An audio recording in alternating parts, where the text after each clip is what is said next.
On the other end of the scale, we have a giant bridge made out of concrete and steel, a suspension bridge, the Tacoma Narrows Bridge.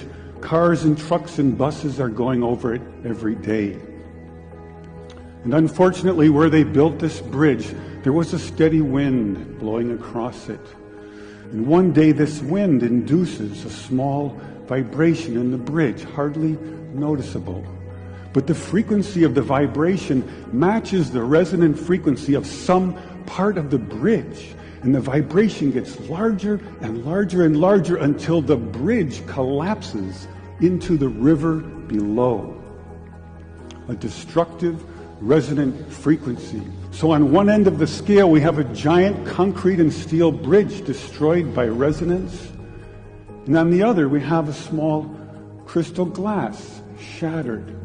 So maybe we could shatter something even smaller, something really small, something you would need a microscope to see. Maybe we could shatter a living microorganism. So maybe we could change a biological living liquid crystal with a special electronic signal. But in order to do that, we would need some kind of device. So we search the U.S. patent database, and we find this invention by a physician, Dr. James Bear of Albuquerque, New Mexico. It's called a resonant frequency therapy device, and its purpose is to induce a resonant vibration in a living organism or cell. If I put in, say, 100 hertz, out will come 100 pulses per second. If I put in 200 hertz, we'll get 200 pulses. So now we're searching for the magic frequency.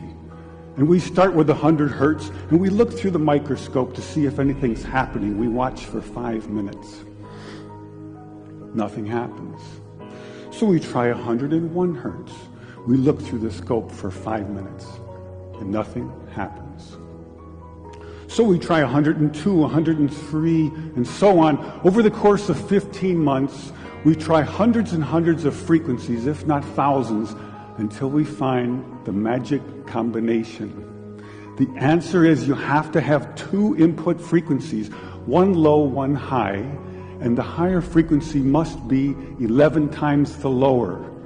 It's what we musicians would call the 11th harmonic. And when we add the 11th harmonic, we begin to shatter microorganisms like a crystal glass. These are the first videos taken. We showed these videos to our friends in the biology department. They said they hadn't seen anything quite like it. It seems to be a new phenomenon. These organisms are being shattered by our electronic signals. We now know that cancer is vulnerable between the frequencies of 100,000 hertz and 300,000 hertz. So now we attack leukemia cells. Leukemia cell number 1 tries to grow a copy of itself, but the new cell is shattered into dozens of fragments and scattered across the slide. Leukemia cell number 2 then hyperinflates and also dies. Leukemia cell number 3 then tries to make another cancer cell. The new cell is shattered and the original cell dies.